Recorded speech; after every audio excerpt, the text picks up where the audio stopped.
all that bullshit. I'ma put it to you like this, yo. This is for the nerds, this is for the brainiacs, this what we deserve. Go ahead and play it back, you ain't gonna touch me, you not gonna do nothing, you are not above me. I bet you wish you was me, I know it, I know.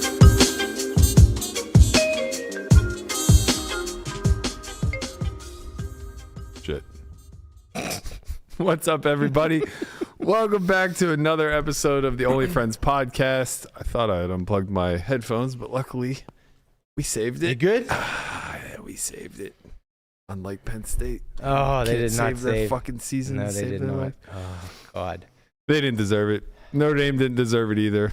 They're not good teams. Yeah. I said this way sooner. It's Yeah. very unlucky to be Oregon. Yeah, fucking Ohio State's going to win the national championship, aren't they? Yeah. They're good. Yeah, they are really They're good. very, very good, strong, tough program. Makes me sick.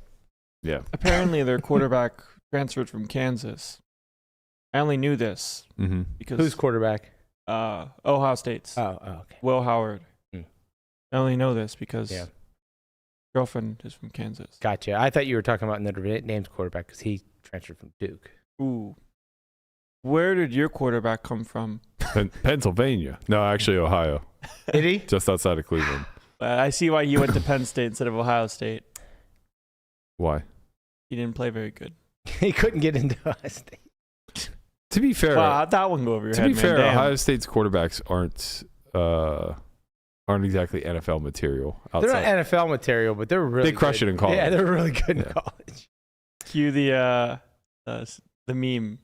All the best NFL quarterbacks. The CJ Stroud is the only one. CJ Stroud, yeah. CJ Stroud. Well, he's had his sophomore slump, but he's going to be a talent. They're in the for sure. playoffs, yeah? Yeah. Yeah, but they're like They're a down bad division. the only reason they're not thought to be the worst team in the playoffs right now is because Steelers are on a 4-game losing streak. Wait a minute.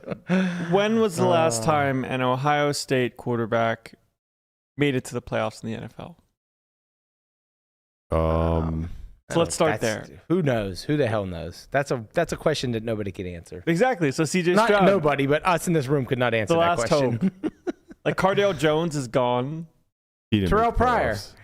Terrell Pryor did not make the playoffs. Well, prior. Terrell Pryor's from right where Wilkinsburg? we grew up. No, Jeanette. Oh, Jeanette.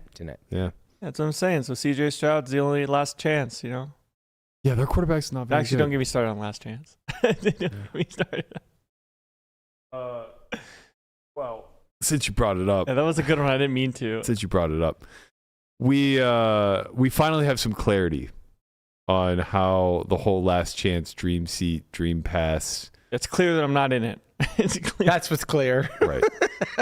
That's what we learned yesterday. Now that it's all said and done, I Sorry, completely understand everything, by the way. Good. I mean, But can you regurgitate it to the audience? yeah, I can catch everybody up. All right, Okay. give it your old college try. All right. So Penn State try. they put out a nice article on PGT.com Thank you. that why did you say thank you? I'm thankful for the article. Oh, okay. It had some clarity to things. So this article lists everybody's starting stacks for today's roll. $1 million free roll. How much does Osmus have? Osmus has 350,000 chips, which is 350 big blinds. Right. It's curious to me the way that they do it because I can't tell if the stacks are based off of points They should or be. based off of the position that they finish in. I thought we got clarity. I think right. I think it's based off of the points because some I people don't. you think it's based off of first, second, third, fourth, fifth? Yeah. Because, like, if you look, there's only 10K discrepancy between Oh Negreanu wow. and Oh, yeah. Osmus. I think you're right. What the heck? What the heck? So Osmus has, like, almost double. Wow. Osmus has, like, almost double, like, 8th place, for example, but only 60,000. Almost It's double. 10, almost- it decreases by oh, 10, right? The whole way down. Yeah.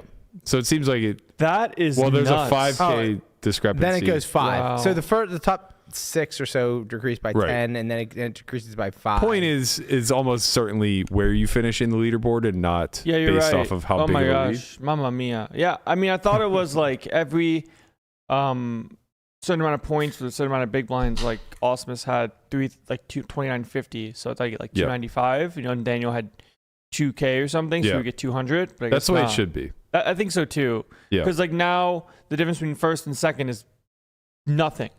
Like Jeremy has 1.5x times second and gets nothing. And you know, that kind of brings me back to what the complaint was about the PGA Tour finale or whatever. I think that was the issue. They did the same thing. I think that there wasn't enough weight towards the person who was leading, or based off of like the points Right. system or whatever. Like there was no incentive to like blow people out, you know. Right. And that seems like a bit of an oversight. But anyway, finally got a little bit of clarity. So first and foremost, this list of people who've made and qualified, there are 6 people in the top 40 that did not qualify. Not enough cashes. Yes.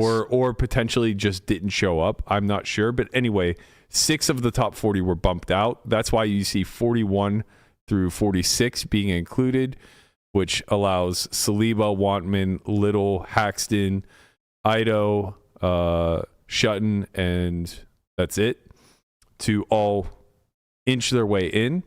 So now that rounds out the 40 qualifiers. Then you have the 3 people who got in through the Dream Seat, which is the top point getters for the Last Chance Series. Shannon put a bullet point on his place here by winning his second event of the series, MVP of the series, if you will. Man, he and BW. Brandon. Oh yeah, they both won too, right? Yeah. Yeah, that's true. Strong. I forgot he went back to back. Yep. But he passed Brandon in points, so Shannon cashed for more money, Yeah, MVP. whatever that's worth. He sneaks in now as the Dream Pass. He's going to have 125 big blinds to begin with. So the Dream Pass winners get 125. The Dream Seat winners, no, did I say that backwards? The Dream Seat winners get 125. The Dream Pass winners get 100 big blinds. Brandon Wilson also gets in there, as Landon mentioned, and then Martin Zamani comes in, rounding out the final third. Apparently, there was a scenario where Zamani could have gotten bumped. We had discussed the one where J-Bex could have surpassed him by getting, I think, third or better. Becker needed third or better to get the seat, and he needed fifth or better to get the pass, and he got sixth. Right. So Dark times. He missed. Bad times for him. But Dylan Lindy could have gotten exactly second place to dethrone Martin and still be outside of the top 40. Right. If he had won it, he would have been inside the top 40, and Martin would have kept his seat. Had he gotten third or worse, which is what happened, he's just out. And he's out. He's just out. Yeah, he was a dream passer. Right. Alongside myself. Right. And now confirmed is out. How did the Dream Pass go? Tell us a little about this experience. There Give us yours. There were 25 entries and 6 people got seats. And when the first 5 people busted, 3 of them were Dream Pass winners. So you guys played like shit. Sounds like it. I don't know if we played bad. I don't know. I mean, it's up to God at this point when it comes to the runouts and the way things are. Right. But it was definitely the most low key event I think PokerGo has ever put on. Joe Sicko found his way in. Yep. Not sure what to Keating. make of that. Yeah, I was surprised to see Keating in this too. photo. So we got a little winner photo. I'm not sure who's who. We could play a little guessing game here, I suppose. I'm really rooting for the guy with the Tombstone T-shirt and the Cleveland Indians hat to be Joe Sicko. He's not Joe Sicko. That's a shame. Joe Sicko is the That's guy a real next shame. to Keating. All right, that's on the fair. other side. Then I would expect him to be exactly Philip Johnston. No, it's not. Maybe it is. Who knows? Who knows? All I know is these guys all look like they're from Cleveland, Ohio, with the exception of Alan Keating, and that's a good thing for poker. We need more Clevelanders out in the streets. Yeah, more Guardians. More Guardians of the Galaxy. Right. You know? Yeah. More Allers. It By was the a way, good time. not to. I don't want to pivot off of this yet. Continue. Tell us more. I mean, every table was roughly 6-handed to start, and then combined. How many people? Mhm. How many people were in the event? 25. And 6 got a pass. Correct. How did Alan Keating get in this? I don't know. Okay. Great question. Another mystery of the universe. He was just kind of there, and then I wasn't at the same table as he was. Would but be a then- good thing, probably, for him to win the free roll. Yes. Get him in the studio. Alan Keating in the studio for 300. He would YOLO all of it into the 250K. Yeah, for sure. Oh, for sure. Which I like that. Well, What are you welling? I'm only welling in the sense of like, it would mean he's like not a recurring character in the studio, you know? If he were to play Brother, like the kick, I know he doesn't want to be. He's not going to be recurring. The only thing So he he reoccurs in is high stakes poker. Is the 100K and the 250K at the series? No, yeah, maybe. He Well, might. when he's He got might. 350. He might just play 250 twice Oh, based. and True. come out of pocket a little Right. bit, you know, Yeah. or the 100K at the series. Who knows? But yeah, I mean, he plays all the seasons of high stakes poker Yeah. as he should. No one's better. You know, him and Garrett, man, what a skill set. These guys get to play a dozen times a year in the juiciest fucking games on earth with the whole world watching. That's the fucking dream. He did lose like 1.2 in that Hustler game with Mr. Beast and them. So he pays some dues. He did pay his dues. Played the whole deck. That's true. He did Did play not the go deck. well. It rarely does. It ends in heartbreak. Does end in heartbreak quite a bit. Yeah, it was a good time, man. And then I felt very sad when I did not win my way in. But There's you know always what? next year. There is always next year. And that is the way it goes. Very You going in for happy the top for of the the leaderboard opportunity. next year? No way I'm going to get to the top of the leaderboard just because mixed Good. games and PLO. Not with that and attitude. others. No, it doesn't matter what attitude. Yeah, so I'm definitely going to play more stuff at the studio this year, Yeah. which I'm excited for. The studio is a great place to play poker. The 10Ks look like they got really good turnouts. They did. It was the biggest turnouts I've ever had. Like 120 entries. I think biggest was 121. And Do you think that's a sign that the game is afoot, or that there's more youth pumping into the studio? I think that is a sign that if you add enough extra value, there will be people. People seek the EV. Like people played this because of the Dream Pass and the I Dream get that, CDV. but what I'm asking is, The same young guys are still there, though. You know, that's what I'm asking. Is it an influx of new young talent, or is it more like the traditional grinder, like Francis Anderson making more of a go appearance than he Could be usually both. would? I think both can be true. Yeah. Like Francis had a sick couple years, you know, so he's definitely trying to not just only. I don't play mean to all the single day. him out. Sure, I'm but like the Francis archetype. having him represent a Francis collective. is leading the up and comers. The guys that will play a 10K and a 400 in the same he day. and Circle Right. Ball. True grinders. Yeah. True grinders. True Yeah. MTT grinders. Right. Him, Circle Ball, and the Becksman. And the Becksman. Yeah. Yep, Mhm. the Pretty- three musketeers. Exactly. Ready to ravage off in the 10K and the 400 win. You know, Right. salute to you.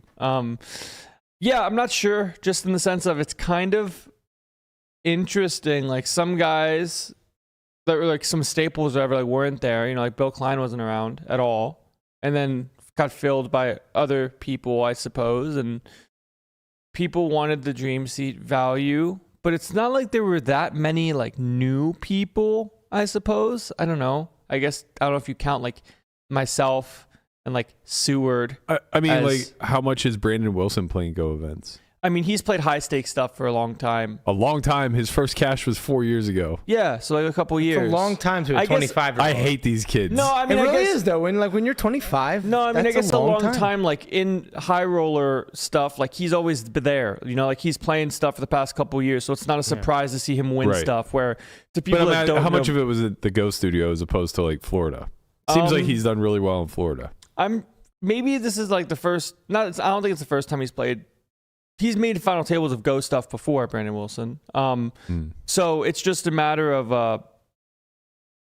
I guess, just time. Because if someone makes a one-off FT a couple years ago, like, oh, who's this guy? Right. Yeah. And then, but the people like that know him know he's great at poker, so it's not a surprise to see him go back to back. Where if you don't know who this kid is, like, where did he come from? And he only been playing for 4 years. right. But I guess the learning curve, 4 years is a long time now.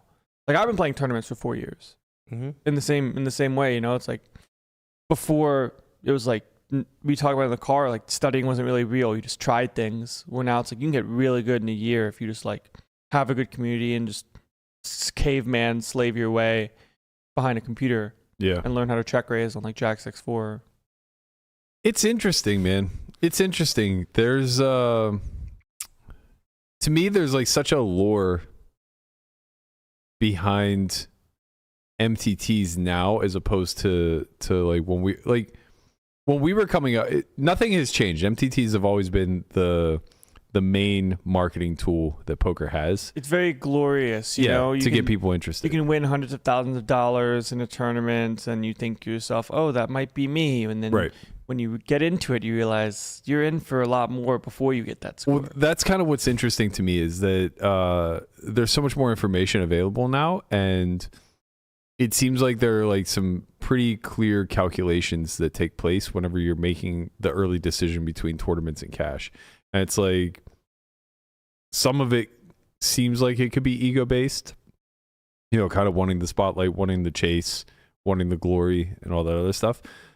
And then some of it seems like it could just be ease of access, where it's just like, well, these events exist all over the globe, and all you have to do is have a buy-in and show up, and you'll be able to play them. Cash seems like it's so much more political, and there's so much more work that needs to be done off the felt in order to put yourself in good spots. Some people are lucky enough, I guess, to have good cash games they can play from the start, so they don't even think about tournaments, and it's kind of like an afterthought. I will say that the people who have the skill set to get into good games would be fools to chase the MTT score. That seems pretty obvious to me. Mm-hmm. Like, you can make that score in one day. Even if you can't, even if like the discussion of like good games is just like private 1025. Yeah. You just still do so much better. Your ROI is so much higher. It's just not close. Hourly everything. Mm-hmm. But there are so many other but that's if you strictly want to make money, right? Like, what if you want the glory of? Well, there are a lot of other added benefits to the MTTs. Like, you're in the shadows playing cash. You're never gonna get a sponsorship. You're never gonna like Hall of Fame's out of reach. Yeah. If those things are important in any capacity. But I wonder if like we're gonna see that wave of like talent then become personalities the way that we did from like the early 2000s. Like, will there be another, you know, collective group similar to when you think about like the trickle down effect off of Negreanu and the TV personalities, so to speak, like it extends way out. Anybody that had any reasonable success in the early 2000s in MTTs became someone. Right. Like, I'm sure David Williams, like if we looked at his resume, I'm sure he has a bunch of bullet points on there that are impressive, but I only know of him getting second in the main. You know, it's like I can't think of any other major events. I mean, it's hard to top that, right? Yeah, but I mean, there's a lot of people who've like done well in the main event that like I could very quickly just be like, no, they're like Ryan Reese. It's like, oh, he has a very decorated resume. I don't need to remember anything else. I just know it's very decorated. I'm not so confident with David, but I know he's a winning poker player, right? But he was a celeb because of the finish to Raymer. Same thing with Aria getting third, right? That was that year? I think so. If I remember correctly, Aria busted third, and he like walked up to David Williams and said something like, "Take this fucker down" or something like that. Couldn't take down the Fossil Man. No, could not beat the Fossil Man. Right. But yeah, like the thing is, back then, events were bigger than the people. So if you went deep in something like that, the prestige that came alongside it's probably it. what made tournaments so popular too, right? It's like everyone was chasing that big score that could launch you into known. Celebrity status, or get you a stars deal, a full tilt deal, right? And like because those things were so valuable back then. Yeah, I think that's still true when it comes to WSOP, like WPT kind of events. You know, is it though? Not like it was. No, though. I'm sure it's not the same like it was. Yeah. But like, if you win a WSOP event, like that still has like that feel of importance. You know. He's busy with maybe. his I don't know. I think that there's so many people now to just win WSOP events that nobody's ever going to hear of again. This is true. You know what I mean? It's also reported on very differently, yeah. right? Like back then, if you want a notable event, it was going to be on ESPN. Right. They used to Landon, they used to put limit like a 1500 limit WSOP event on ESPN. They would just play all the prelims up until the main event.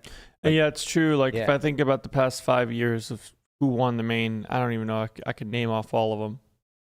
And that's kind of what you're talking about, I'm sure. It's a funny game, but Like, it should be easy. I don't know if this is like a particular skill that I have or if it just ages me. But I Name them all. feel very confidently I could name all the way back to 2000. Pretty good. Relatively Are you trying to play the game, or are we not going to play the game? This is where it happens. This is where it starts. We don't have enough time to play the game, but Okay, go back down from tomato down for like tomato, 5. Tamayo. So Tamayo won last year. Year before that was Weinman. Year before that was Korai. No, Nope. Missed Wait. the guy. Espen. Yeah. Oh yeah, sorry, Espen then Korai. Yeah. I need to like see years with them because I just jumped right to 2021. 2020 would have been. Oh man, my memory. Ensign, right? Yeah, Ensign. Oh yeah. Look yeah. at that. See? That's- There you go. Top 5. Like 5 from 2025 down. Like you wouldn't have been here forever. Well, I would need time to think about it. Yes, Look- you're right. Yeah, but the game, I mean, it's like it's supposed to be like easy to rattle them off. Yeah, you know. well, no, that's never going to be the case. Like, I'm an avid football watcher, and it would still take me quite some time to name the last Salas. 25. No, that was online. Yeah, but then he played Colbert from WSOP Online because they merged them together for like that weird heads up main event, right? It was Joseph Hebert. I vaguely remember It was this. Hebert versus Damien for like the ultimate winner kind of thing because it was online event. Right. Then Zach bubbled FT. Yeah. I vaguely remember what you're talking It's about. funny because like where'd from Quigo. I like that. We guy. still here. yeah, he's out there. He's out there. He's in the back mix. rat pit. Yeah. Tommy Gunn, that's his nickname. I don't know that anybody calls him that. I call him that. Sure. Wow, they literally put Jakobsen's screen name. Burke, how many from 1990 to Ooh, 1999 could you that name? would be impressive. Master P. Right? 'Cause that was like before just the do boom. younger. Yeah. You could name Ferguson. Ferguson was 2000. Oh, he was 2000? Yeah. Oh, okay. So Ferguson was I thinking 2000. I can't remember 2001, but it's a known name. Oh, it was Scotty. 2001 was Scotty, I think. Scotty Wynn? Wynn? No, he was 98. Oh, okay. I think 96 was Mortensen Huck looks Seed. like Oh, it's- Mortensen, that's Right. right. I think And then 90 Varconi was 92. Yeah, I or think 96 was Huck Seed. I think you're right. 2000 was Yeah. Chris Yeah. Ferguson. Oh, no. Yep. 98. Steve Unger was 97. Yeah, we knew that. Yeah. Yep. And then Dan Harrington. 95. Action Dan, baby. Yep. Russ Hamilton. Everybody before that, you're not going to know for like a decade. Right. Jim Very Bechtel. tough. Very tough. Except We for know Helmet. Except for 1989 and we know 87, 87, 88, 88. 89. We know those ones. But then, Wait, There he is, the legend himself, Bill Smith, up for the Hall of Fame every single year. Yep. Nobody knows who this fucking guy is. he won the main event in 1985. Doesn't even have Respect his, on that name, Bert. doesn't even have his picture up there. Damn. Steve Unger back to back in 80 and 81. I mean, once you start to go back this far, like the pool is the Back pool to of back. professional poker players is so small. so the first Right. year was 1970. Yeah. The grand old man of poker. Imagine Right. And that one wasn't even an actual tournament. They just voted They him. just played for like a number of days. And then Now just that's the voted. kind of tournament I could get yeah, behind. right. Just play a cash game for 5 days in a I row. and be mean, like, you you're did the that. best one in the world. You did that on WPT stream. That's true. You That would have is true. won Did that. they, You would have won that. yeah. Would you title. got the votes? Probably. I mean, You won the most money. they would have had no choice. Mhm. That maybe that's particular what stream. Johnny Moss did. They left him no choice. Right, that's true. You wouldn't have got Rampage's vote. He wasn't there to vote. Yeah, they played Squid Game in 1972. We would have had to go to the blackjack pit to get his official Hey, Ethan. blessing. He's like, Berkey, man, I don't care anymore. I don't give a shit. Yeah. I was so mad at him. He was over it. I was so mad at him. I don't know why. Well, I do know why. It's because the game was like falling apart before our eyes. stream games are tough, man. I don't know what the actual expectation should be of the players themselves.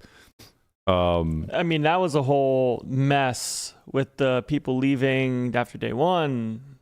All that. Yeah, I mean, look, that stuff's gonna happen. That's on the organizer to be able to put together a proper format, a proper if you can't curate a list that has desirable players on it to fill in seats, then the game probably isn't that great to begin with. Yeah. And that's problematic. Conrad was working the streets getting people in. Yeah, Conrad out there looking for all the super pros to fucking try to get them into the stream. Oh yeah, they're great for the game. They're from Europe. Idiot. Hey man, he got him in. No, he didn't. Well, he got Nick in. That's it. I like Marchie. Yeah. Marchie can play. He gives action. But yeah, I mean, I don't know how we got down this rabbit hole of the glory behind MTTs, but It's all about the dream, man. The dream pass, dream Right. seat. Yep. It is about the dream. dreams are alive. So today, Nightmares too. 49 people. Is that accurate? Probably. I think so. 49 people are going to duke it out for their share of $1 million. I think final table is what pays. First place $500,000. It's not bad. 20,000 in equity. I mean, it's a little different for everybody because the chip stacks are stacks are different. But But they can't. average 20,000. It can't be that. Yeah, it can't. At the very least, is worth 20K, right? Or is that how it works or no? It's well, I mean, No. it's No, 50 people divided by If the average is 20K, by then a million. That's 20,000. Yeah, then the Dream Pass seats are probably like 15 or Yeah. something, right? Yeah. It's Right, less and than the other ones are 20. like And They're then, definitely at some sort of hint. then Osmus has like Osmus is like 30K. 30. Yeah. Yeah. Sounds about right. I mean, we're just spitballing, but yeah, there's definitely some. Basically, it's how many big blinds you start with divided by 100 No. or divided by 10 or Mm, whatever it is. I don't- So if you start with 300,000, then your stack's worth 30,000. Ballparking it. Yeah. Give it to the total. yeah. Yeah. I Fine. mean, roughly, right? I mean, like, we're not, well, I not trying mean, to get down to the cent here. If we're going to but, do that like, actually, right? Because like when someone has 100 bigs in this spot, it's not going to be worth 10K. Right. Like if that's someone- true. if It's someone worth has more. 100,000, It's worth more. Correct. Than 10K, It's going to be worth like yeah. 15 or something. So take a little from the top, take a little from the bottom, put it in the middle, and there you go. Exactly.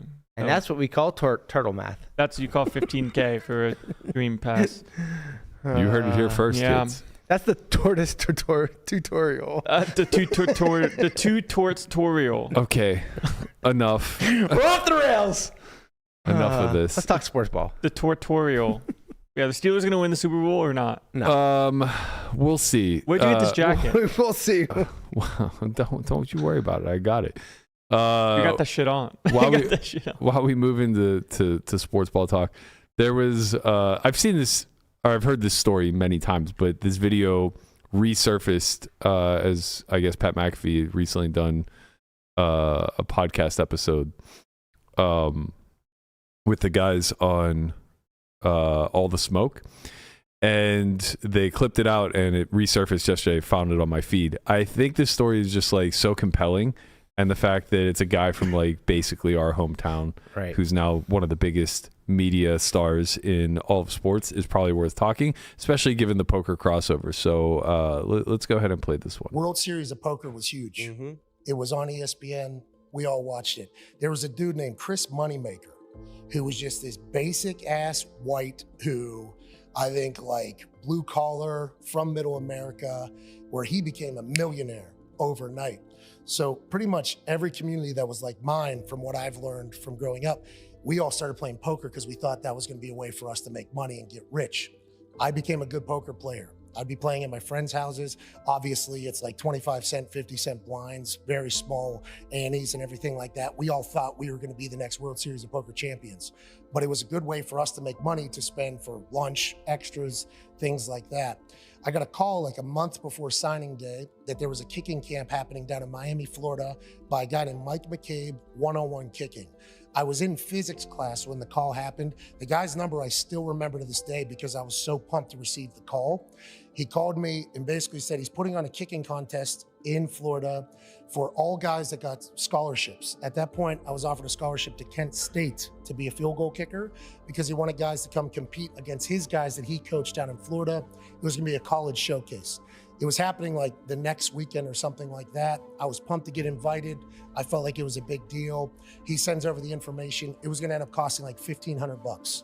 My dad, truck driver, went into working in a warehouse, mom, secretary, like $1,500 in like a 4-day period is not just like a feasible thing. Dad, I think, told me to actually go fuck myself. Like, okay, I already have a scholarship to Kent State at the time too. So it's like, so let me get this straight. I need to come up with $1,500 for you to go to Miami to kick to potentially get a scholarship when you already have a fucking scholarship to Kent State. That's not going to happen. So I am somebody I think would prove to be the case throughout the rest of my life. Like, let me see if I can make this happen or not. Oh, yo. There is a big game happening that I heard about from one of my friend's dads in the basement of an Italian restaurant that in a town that we grew up in. It was happening on like a Thursday night or something like that, and had bigger blinds, bigger antes, bigger pots. And I thought to myself, maybe I'll be able to go in there and really do this. Dumb thought, blindly optimistic, pretty narcissistic as well now that I think about it. But I got $100 from one of my friends that has money. I went in there and I turned it into $1,400. I left at like 3:30, 4 a.m. And I met my dad when he was getting up. Like, he was waking up and he was like, where the fuck have you been? And I was like, gave him the money, told him I needed $100, went down to the camp, ended up winning the camp, got a scholarship to West Virginia the next morning in school. Wow. Yeah, so then I ended up going to West Virginia. That's dope. Yeah, stupid. Dumbest life of all time. It was Jack's Full of Nines was the full house that I won the pot on. And I actually had to hold on to my money for the night. I was up to like 1,800, but I was by far the youngest person there. And I didn't want to just get up and bail because that's not Etiquette. or smart, you know, in that particular thing. So I just kind of held on, ended up with 1,400, and the rest is kind of history. But like, you're talking about one of the dumbest situations of all time. It's If good. that doesn't So he happen- likes jacks. Jacks is a good hand for him. Well, When it makes we don't Jack's know. full. We don't know if he had jacks. Yeah, jacks are just True. He could have just Jack nine. misspoken. Yeah. He had Jack 9. You know. Well, he could have had Jack 9 anyway. Could have just Yeah. been Jack 9. Right. Jack's full of 9s. Who knows? He knows. He definitely knows. I think that I think that's a great story to first kind of frame what the poker boom was like for everybody else, like how accessible poker was back then, and also just like how delusional we all were if we thought we had any level of skill to play. How old is he? Is he our age? He's 37. So Pat close. McAfee's 37? Yeah. Younger than us? Yeah. We're old. So this was probably for him. This was probably like 2006, Right. I would imagine. Yeah. Sounds about right. That would have made us what? Like He was what, 18 there, right? About, Yeah. Roughly 18. That would have made us like 23. No, that would have made us 25. 2006. Yeah, I was born in 81. Yeah. I mean, we would have been Yeah. 24, 25, like in that age. Yeah. Okay. So maybe it was a little bit earlier. Yeah. Maybe it was more like 2003 or 4. Yeah. But that Weird. was right in that area where, like, when we were playing in this game, we might have played with it. Like, No. Definitely not. Yeah, we probably would have remembered, but like that was what we did. We there might have played been in underground games, literally like in the basements of Italian There might have restaurants. been a time when like you guys were gambling together and had no idea though, like at some sort of casino. No, I just think somewhere. it's unlikely because of like the way he's described. First, it sounds like he probably stopped doing this after high school. Right. So like once he went to college, he probably stopped doing this. So Yeah. Man, no there one was ever probably like a stops. what? No, but like you don't. He wasn't. would've been round- like a- yeah. He wasn't rounding. No, Right. he wasn't doing that. But I just mean like playing with his friends and stuff, still being in poker. Yeah, but like, it would have playing been and like in stuff. West Virginia and like dorms and shit like that. It wasn't like he was going to the fucking steakhouse in Oakland with us Yeah. playing 510. So it's like the overlap would have maybe been like a year to a year and a half, and it was early enough where I don't think we were playing Pittsburgh Underground games yet. And it sounds like he wasn't either. It sounds like he was just like in Plum or maybe Monroeville, Right. right? Like small chance he would have made it to like the steakhouse game. no, like almost 0% chance Right, of that. yeah. I think like very small chance he made it to like some of those like Firehouse games. But even then, I remember those games kind of like being later before we left, like 2005, 2006, the one that got held up with AKs. Oh, that game. Yeah. That was before I moved to Vegas. to Erie. Oh, really? Yeah. Yeah. So, So, like- that was probably like 2005. Yeah. Yeah. Around that time. Even still, like 2005. Yeah. Yeah, maybe that was right around when he was playing. I don't know. I think the likelihood that there was crossover is really, really, really low. I mean, it was around the same time. Right. That was that era. But what I do find compelling about that story, it's not just that, it was this sequence of events that led to him being where he is today, which I think is very noteworthy to like our community, because it kind of like was the vehicle. But more so just that at that age, poker like offered a solution in that sort of capacity when you had to raise a lot of money. Like, I don't know about you, but for sure, I played with the intentions of either like making a huge purchase or, doing something with a large sum of money that I didn't otherwise have access to. You sold your body for this game. That's the inverse. That's different. Yeah. That I made a sacrifice to get myself in action. Right. There's a big Is difference. this the there. hole punch? Yeah. Yeah. I can't show you guys. I have too many sleeves on, but I got this shit on for real. but yeah, I put holes in myself to get my first bankroll. But I wonder, like, is there a time that you remember where you were like gambling for some material thing? Trying to think. I mean, maybe for like, just like, I think for everyday like spending money, right? Like, especially like in college where like, it was just so nice to like, I would play poker 2 or 3 times a week, and I just always had spending money to go to the bars, go do whatever, buy an iPod. Well, that's maybe before the iPod, but like as like these things were like coming onto the market. Like, remember I bought my first iPod, and it was basically with poker money. It was like the greatest thing. Nothing ever like huge. Like I think I was always the, like I want to build a bankroll and I don't want to win a bunch of money and then just spend it all away. I mean, for me, it was Very tortoise rent. style. Like, it was going home from college and my mom saying you need to make $500 a month to prove after 6 months. She gave me 6 months to like figure it out. And then after that was $500 a month. So nothing crazy, but just enough to prove that I wasn't wasting my time, so to speak. Because if she said, if you couldn't pay for this, you can still stay here, but you'd have to get a job and do poker at the same time. I was playing 20 cent, no limit on stake. So I had to win $1,000 every month instead of just 500 because I had to pay for like backing piece plus rent.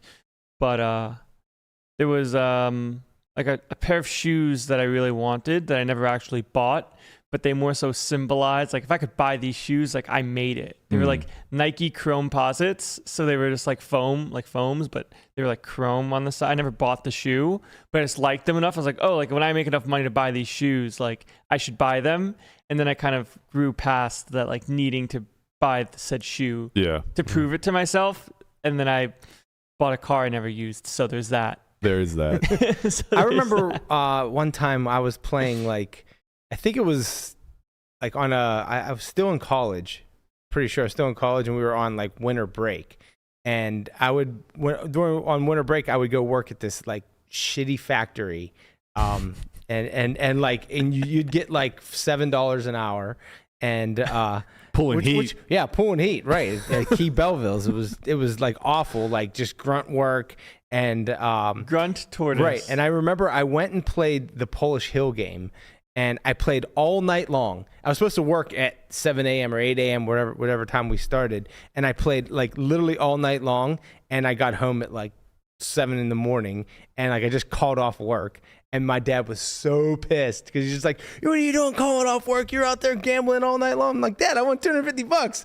I was like, I'm only going to make 40 if I go work. What's better? He's like, you're not going to do that every time. He was so pissed. Right. The number. Right. He's like, it's not going to be like that every time. And I'm like, he's right. It's not going to be like that every time. But back then, it almost was. It was like the win rates were so high back then. Like you were just winning 80% of your sessions. Maybe he was wrong, though. Like maybe you do win more doing this back then than than working a job for sure. If you were competent, you got at to all, play, and it was way better than just getting like a part-time job somewhere for minimum wage. was he flop-o-matic or was it you? I was He was flopping. Right, he was the master C better. Just Right. Yeah. I knew how to c-bet, and they didn't know it was a thing yet. They just thought I hit every flop. He was the original Does Dyer C-Bet Twitter account. It was man. Does Lamana C-Bet. That's what I'm right there, saying. Now yes. he's turned into the tortoise. So it's like, oh, I check. Gotta, yeah. When he was flop-o-matic was the funniest thing. I mean, we were playing with like bookies and sports bettors and restaurant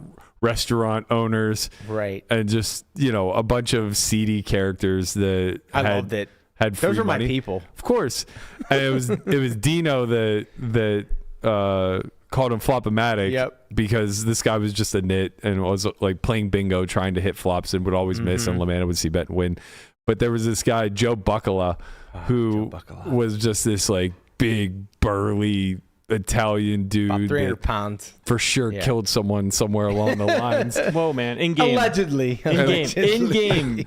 And Lamana sucked out on his set of nines one day, and he just he just couldn't take it. I think Lamana hit a straight or a flush, and Joe paid him off with a set of nines. And Lamana tables it. He goes, "This motherfucker right here," and he takes the two nines and he just fucking rips them in half. Get a new fucking setup in here. Oh, you're God, so the- pissed. the people I'm like, that oh want my the God. I'm like, washes. I'm sorry, Joe. I'm just like, It was so. Yeah. Meanwhile, we're Play my like hand. 22 years old. Like at Yeah. this point, the only thing Toe can do is be like, I mean, if you were me, you would call two.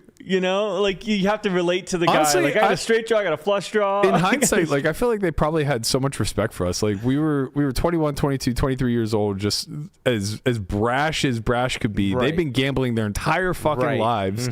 We're as green as could be, and we just come in here and mop this Right. place. They probably had no respect for you. They probably hated you. Why would they like you? Why would They couldn't like- hate us. We were paying the rake. I think too. I think like this is fun for them, right? Yeah. Like these guys. Like I remember like Joe Buckala being like, you'd win a puppy, like, oh, that doesn't matter. I go here, I get an envelope. I go there, I get an envelope. He's like, we drive Cadillacs. That's great. Yeah, it was the best. Oh, it was so he was good. so grumpy at the table. You make any comment to him, he'd Yeah. just look at you right in the face and go, "Get a fucking job." I'm like, Joe, I got a job. Get another fucking job. Well, you guys were legends back in the man. day. You guys Yeah. you guys are Pittsburgh low key legends. Well, it's weird because like when you're living it, you're so like triggered into survival mode because you don't know what's going on. I mean, Right. we were effectively like seeing our way through the dark in the middle We of the knew forest. it was risky, but we knew that there was value, so we just Stark. we assessed the Diamonds. risk. We knew that like some We- of these games could get robbed. We at were any like finding moment. these games on this website. Oh my It was God. like homegames.com. Yeah, or homepokergames.com, something like that. Yeah. We're just like showing up, looking to get shaken down. Imagine doing that now. Insane. Oh, yeah. Bro, it was insane. We were literally like looking for want ads of people who are running home Right. games, showing up with fistfuls of dollars in our pockets. We literally like went to like some like frat guy's house like in Cranberry. Remember they had Oh, like, those guys were like the a party- best. Yeah. I met them in the party poker chat. Yeah. Somehow like- they were just like, oh, well, yeah, we just run like a 50-cent a dollar game. And that was like big to us back Yeah. then. And we're like, okay, let's just I mean, that one's a randomly little go to these kids' apartments. a little and- different and slash play. like better kind of. Way you know? better. That was way better. Way better. Right. 'Cause One it of- was just like, Go on yeah. like a Craigslist effective and go into Effectively, someone's yeah. house with money and just be Right. like, they're like, hey, we have a poker. You home gotta understand, game. back then, that it was like you were just desperate to play. You wanted to play every day. You were too fiending. young yet to go to like to casinos. No, we right? were 21.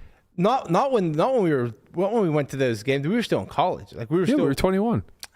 Think about the Moneymaker boom. It was 2003. I know, but I think we were like going to these home games before we were A small 21. window of maybe time. not. A small I window. don't think so. But regardless, there were no casinos where we were at. Like, so if we wanted to go to the casino, we had to like drive up to, Canada or like Salamanca. But I think this is before that. Maybe not. It was just more so the casino games Yeah. were too big. Maybe that was the case too. Yeah, it was just like it was hard to justify driving an hour and 45 minutes to play 510 when you only had a couple $1,000s. Right. Wow, it's funny like seeing it from that perspective of like when you're living it, it doesn't really feel like kind of like a legend, like not like legendary, but like you kind of get it. Like when I was in Tallahassee, like going to like Gretna Casino to like play 1-2 and stuff, and like that was kind of where I first learned poker. is just like, whoa, like that feels like a lifetime ago, you know? Yeah. Yeah. I mean, I think the same is true for us, where it's hard to even put ourselves back, or at least for me, it's hard to even put myself back into that time frame. It's sick quesadillas. When I though. first started grinding, like in college, there was no online poker, or it was in its very infancy. It was like It existed. It was like Paradise. Yeah, there was like Planet Poker, but yeah. like those things were like, it was just, there was not like a lot of action. It was mostly just like you could play stud, or it was just very different. So it was like I was just looking for home games that like, and this is before I was 21, because I was still in college. I was like 18, 19, 20, and I would just try to find anybody that would want to play poker. I was like organizing games at college and going on these websites and trying to find Scratching these your random. neck to play poker. Yeah, right, exactly. You got poker?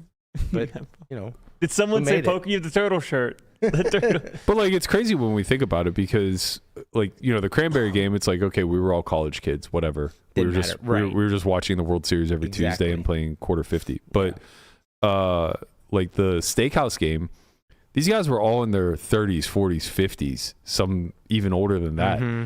And like, they've been a part of the underbelly for the majority of their lives. Like, we were ripe for the picking as far as life experience goes. Yeah. But as far as poker chops go, we had these guys in spades. Like, they just couldn't compete in any capacity. So it's like all that life experience kind of got thrown out the window when we were actually at the table, but we were also just wide open to being taken advantage of, And fortunately, like, You weren't. for better or for worse, these guys were all pretty upstanding dudes. Like, they never fucked us over. Right. They never didn't pay. They never, angled us at the table or did anything shitty. You never got robbed. We never got robbed. I mean, Yeah. Lamana got robbed, but I got robbed once. Yeah. Did you?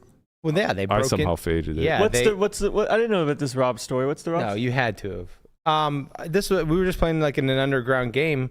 It was a decent game. They had like three or four like games of 5-10 going. Oh my god. It's like yeah. big. And three guys busted in with AK-47s. Oh my god. There was like 30 people in the room. Made everybody get on the ground and literally went and said, take out your money and hold it up and don't look up, like keep your head to the ground. And they went around and just grabbed everyone's money. Were and there left. chips on the table?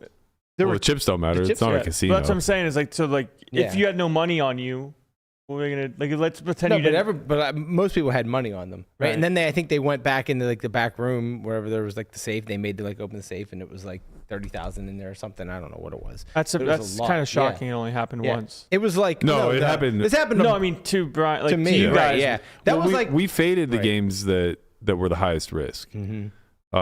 We didn't necessarily know they were the highest risk, but like that game in particular, I had never gone to. right. And that game was a little bit higher risk because there was like people saying that it could get robbed. They could, I can only driver- imagine like but, the yeah. conversation you two had before he went that day, though. I don't even know if we were like. Yeah, I don't think it was anything in particular. Right. It was just like, I like to stick to the games that I knew were the Steakhouse game was protected. Yeah. Those guys, there was only ever going to be one table. Right. They were never going to get fucked. And if they did, like, I'm confident they were all going to shoot. Mhm. Yeah. Like, we were just going to take cover Yeah. and it would be fine. It'd be all right. But like some of he's the other kidding. games, my friend Jack, he had ran games for, basically since the infancy. He had a couple of different partners along the way, and they were able to scale to like 2, 3, sometimes 4 tables. But they did it in a way that was like incredibly safe. They had this one building that like you had to take a maintenance elevator to get Mhm. up. There's like double doors. Yeah, so if you they were broke always through on the one safe door, side. you- They were always on the safe side. The game Brian went to was at a fire hall. No. Yeah, No, it wasn't at a fire hall. wasn't it Billy's game? No. Yeah, It was not at a fire hall. It was at like a building. It was like a standalone building. And then they had like double door. There was a lot of security in the front. What happened was there was like a field behind the building, and it was like surrounded by a fence, and they cut a hole in the fence and then came through the back way. and came Oh, up. I'm conflating this with the game that got robbed that Ford was at. No, yeah, no, that's different. That was a different game. I think that was Billy's game or whatever. Right. And they ran in multiple spots. They ran in like the library in Brookline, Right. No, this is and a few other separate. spots. But basically, like whenever these games would try to scale and become like a 4-table, 5-table, 6-table room or whatever, the risk of them getting robbed They were just was exponential. Right, exactly. And there was really no way, you're not allowed to, at least back then, we didn't know. I don't think you were allowed to legally run these games. There wasn't like any protection from law enforcement or anything Right. along Especially those lines. for taking rake. Yeah. I think that they did a charity. Whatever. It doesn't really matter. But yeah, everything was shady. And like, even when we were in Erie, those games were super seedy. Pinochle game? The Pinochle game was probably the most up and up. You just Right. couldn't beat the rake. Yeah. Like little fucking Nicky's game, like string that kid up by his goddamn toes. I know you're out there. I know you watch. I want my $200. You owe me $200. Little fuck. Does he? Yeah, of course he does. You haven't written that off yet? Not yet. I'm holding out hope. I have a list of people that owe me less than $1,000 that I still think there's a better chance of me getting paid back Then people that owe you like than people tens of who are thousands. good for it that Yeah. owe me like tens of thousands. Yeah. Oh my gosh. I remember playing like video games in high school for money, and like sometimes people would like have to give each other money to like try to win it back off somebody else. And I had this list of like people I gave like some amounts of money, like under $100, and I had descriptions for all of them. It was like I was so like rage angered by how much like back then was kind of a lot of money. Like the total was like $800, and being like, this kid owes me $5, and I'm positive I'll never get this back. Right. Like stuff like that. I'm like, wow, like There were some What people the I would heck? loan like small amounts to just to never hear from again. that's Yeah. like the Bronx Tale. Right, Yeah. exactly. It's yeah. it's worth every give him, penny. Give him the 20. Yeah. Yeah. There's a kid I went to college with who like stole $400 off of me. At some point, I gave him like $400 for rent, like senior year. Haven't heard from him since. Been in and out of jail. Like what a great $400 spent. Right. Man, it's kind of crazy because like in my brain, it would never be able to sit with me, but like the long term versus short term, where I'm sure if like friends of mine from high school and video games that like I gave money to and like we had a relationship, like stuck with it and things like went super well, and they like reached out and like, hey, like I need some help here and there, like it'd be like a no-brainer to me, because like I spent so much time like every day after school just like playing video games with friends, and like, but being like, oh, like you didn't give me back like the $50, like I'm sure it's different like when you're a kid or whatever, but it's like I don't feel like it's connected at all anymore. Right. In that same kind of way. Yeah. Where it's like we were like still friends, like together, like friends over the years. Like it'd be like a no-brainer. Yeah. It's kind of funny how life all works out. Yeah. Man, like it's like some people like. I guess it's different for me because having Twitter and social media, being like, oh my God, like I haven't heard from you in years. Like, what have you been up to? It's like, oh yeah, like I work now and have a kid. It's like, I remember you used to play video games all day till 3 a.m. in the morning. Honestly, that's what it was like in the early days of like rounding. It just felt like you were playing video games with your friends really Right. late, but you're doing it in a much more risky endeavor. Right. That's Yeah, how online poker felt, but for more money, like real Yeah. money, like playing. I feel very lucky that I didn't go 100% into online during that time. I probably would have been wealthier, but I think I would have grown far less as a person and a player. Like these It's experiences so that we insular, had. like sandboxy online. Yeah, I mean, We enjoyed the like live Right. playing. We like the rounding, the going to the casinos. I don't going to think- different I- places. We I- enjoyed all of that. I think even if I made like 4 times as much money between 03 and Black Friday, I'm very unlikely to be still in the industry today, and I'm Right. very unlikely to have my current net worth for sure. had I Mhm. like gone Fully the path of embraced like the- Brent, yeah. for example, where he was just 99% online. Right. Buffalo Hanks. And I think that Brent's not even a great example because he did transition live pretty well, but there were some kids who just like were phenoms online but burnt out so quickly. And I feel like there's a much, much higher chance that would have happened, and you just don't develop any of the live skill sets, which I feel like for the better part of my career was probably a big asset that would have just been a underdeveloped muscle and probably not allowed me to transition post online. And no way I would have I just know my personality type. Like, there's just no way I would have been competitive in today's landscape. I wouldn't have delved into turning it into a game of data. Yeah. Like, that's what I hated the most. Not what I hated the most, but it was the thing about computer science that was least attractive to me. I feel like if you've had a lot of online success or whatever, it's very easy to delude yourself into thinking that just because these people are doing this strategy, you're not losing to them. Like, oh, like I just got unlucky these times. Like I'm just gonna keep doing what I'm doing while just losing time and time again and be like, what's going on? I don't even know if it was like thought about in that regard. Like between 03 and Black Friday, it was more so just like you had an intuition for the game.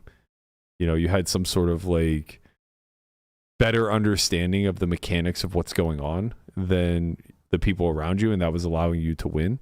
I think like once you get to the point post Black Friday where you actually have to develop true, well thought out strategy, it just changes the lens of the game drastically, and it probably would have been my exit pretty quickly, at least from an interest level standpoint. It feels like the whole pendulum swing is kind of happening where like you got to be able to know the real game, like real being like solved AI like trainer game, but also be versed in the like human part of poker as well. And well, especially if you're playing live, yeah. I mean, that has to be true. Otherwise, there isn't very much money to make, right? Like, and there's still a lot of money to be made in poker. I still think there's a lot of money. I mean, we were talking about this, or I guess I posted this in my IG story. I was like workshopping some different methodologies for backing in live cash, and one of the things I was going through was just like risk of ruin calculations. And what you come to realize very quickly is that the variance live is it's very variable in nature based off of lineups, right? Like if you get a super tight lineup in a 9-handed game, the standard deviation might be like 50. Like stacks just never go. No in. one puts money in the pot. No one ever puts enough money in the pot, right? But if you get a live one, the standard deviation might be like 250, where like people are just like bleeding and putting way too much money in the pot in nodes where like you're just supposed to be relatively tight. And that's very unpredictable and has a massive impact on risk of ruin. But what I found was even if you test the boundaries as far as like how much variance you're incurring at any one given moment in a game, the available win rates are relatively high. Like in the tight, no variance game, your hourly might suffer a little bit, but you're still probably going to be able to make, if you're one of the better players, 3 to 5 big blinds an hour. And that extrapolates to a lot of money. That's like 15 big blinds per 100. These win rates are insurmountable. Like there's nothing comparable to this online, right?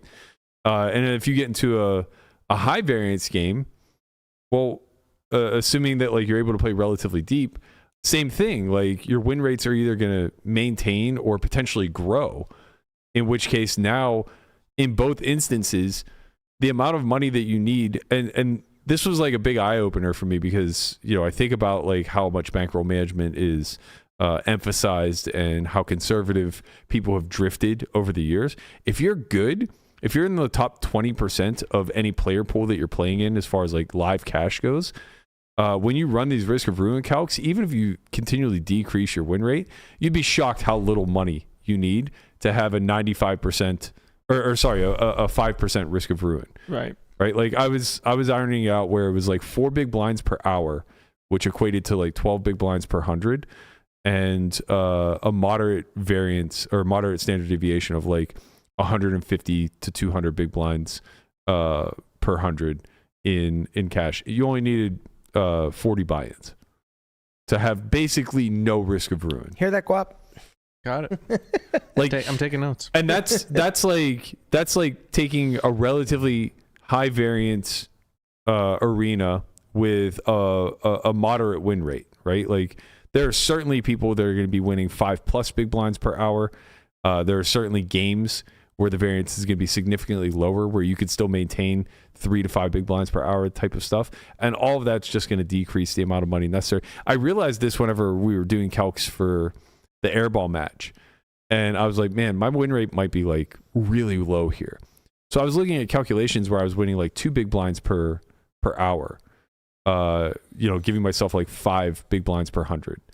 And then even somewhere it was lower, like 3 big blinds per 100. Like I have an edge, but it's like moderate, right? Even with like the increased variance of being deep stacked and stuff like that, we arrived at like, okay, you need something in the neighborhood of $2 million to ensure no risk of ruin.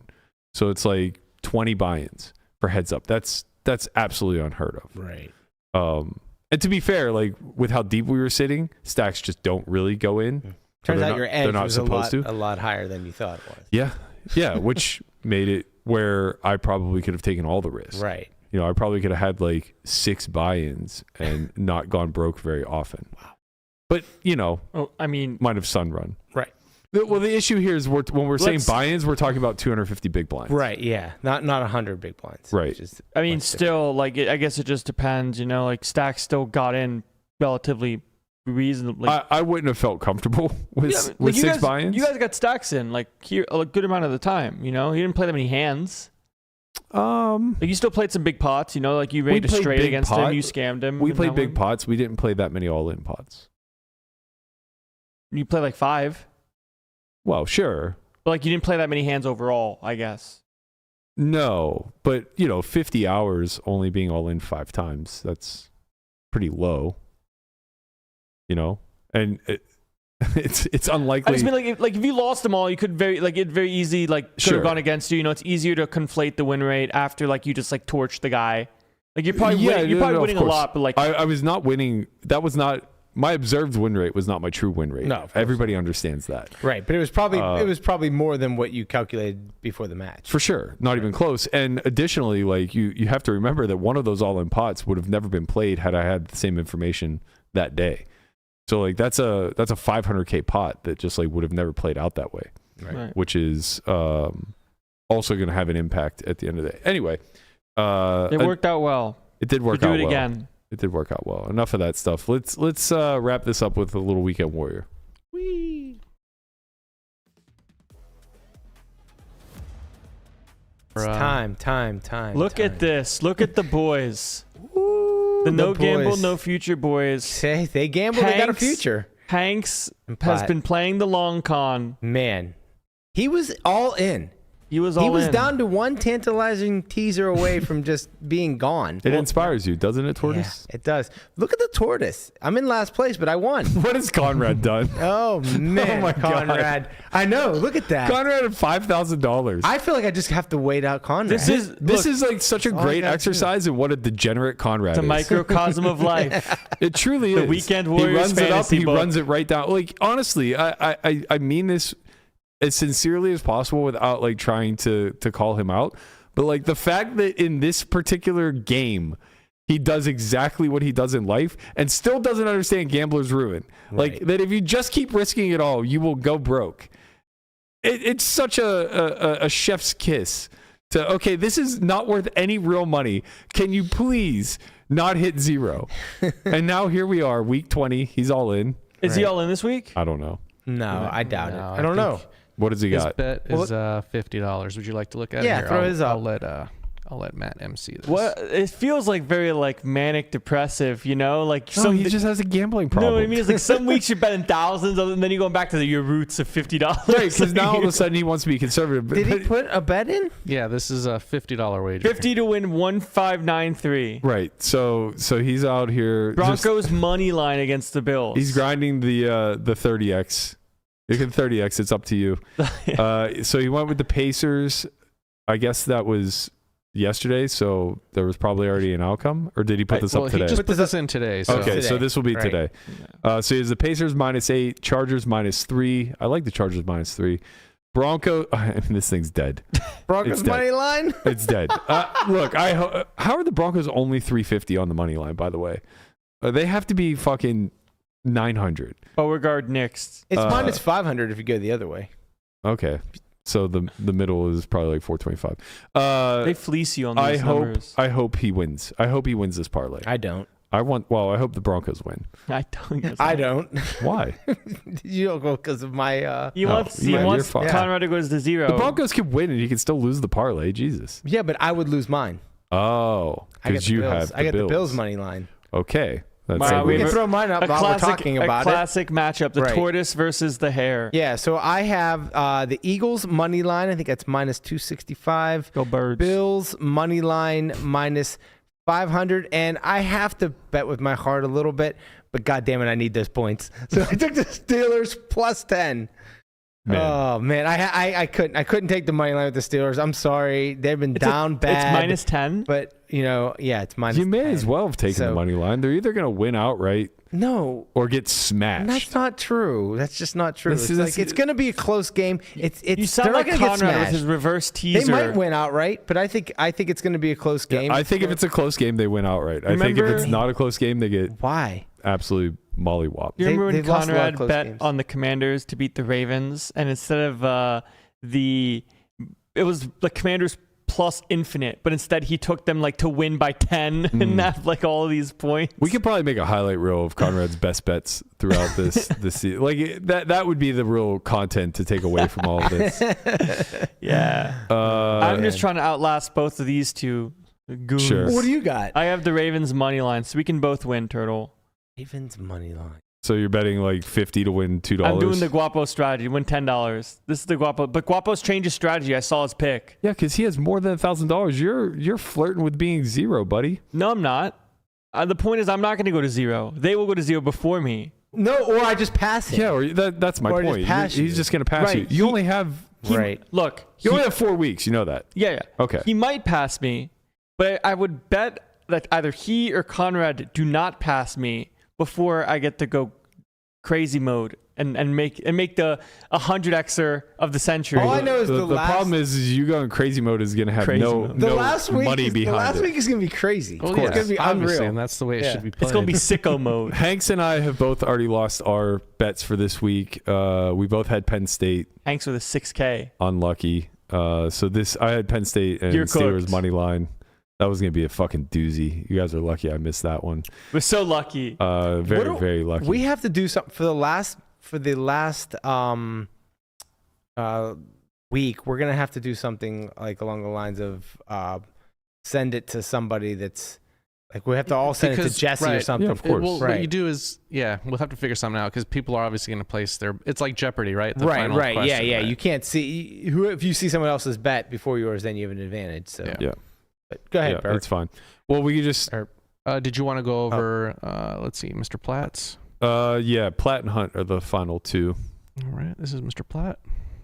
So he has an easy one. He also went Ravens money line. No, not money line. He went with the spread. Mhm. Is You got him at 9.5. Is he getting 2-1 here? Oh no, sorry. That's He just his bet is plus the win. betting Okay, so yeah, he's betting a 880. big chunk of the. Well, not a big chunk. He has a lot of money. Mm-hmm. So he's hard on the Ravens here. Fuck him. Mm-hmm. I'm gonna make a lot of people sad this week, Wait a minute. I mean, including Landon. oh wait, if it's 9.5 and 10, you still both can't win. No. Like Turtle would chop. I would chop at 10. Yeah. And then we have Hunt Hunt. coming in with the old soccer parlay. 5.2xer. Sure. Leeds, Man City, Don't sleep on Hunt. Chelsea, man. Liverpool. He's coming back. He is. I like that everybody had their basement story. Well, Basements. not everybody, I'm but still in the basement. well, you're currently living your basement story. Right. Hunt and Hanks have graduated from it. Conrad has fluctuated from 1 to 7 Yep. at different points. Yeah. Me and Guapo, we've just been riding it out in the middle, Correct, sir. No, sticking it out. you had the chip lead. Yeah, but it was like I had $3,200. Whatever. A little more than that. I never hit this 5K mark. Right.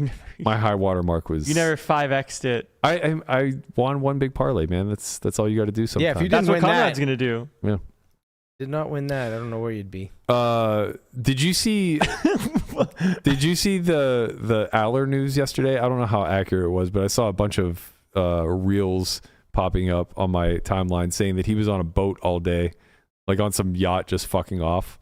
I hope not. I don't know how true it was, but he played like he was. Yeah. Man, And he hope looked like not. shit. I think if Conrad loses, his punishment should be he gets a certain amount of like dollars, like some tiny amount of like $50, and he needs to bet $1 for everything ever until that goes broke. Yeah, that's not gonna happen. Like every day he's got to have a bet of $1. Right. With us. Yeah. Yeah. Every time and he says needs something, to watch the game. yeah, every time he says something, we could just challenge it for $1. Yes. Right. Yeah. And then we keep a running total. You don't get the up the ante. You must go $1. Right. Yeah. yeah. Bark, do you want to throw yours up even though it's already a loser? We already did. Oh, we It's did? dead. I didn't see Me and Hanks are both dead. Yeah.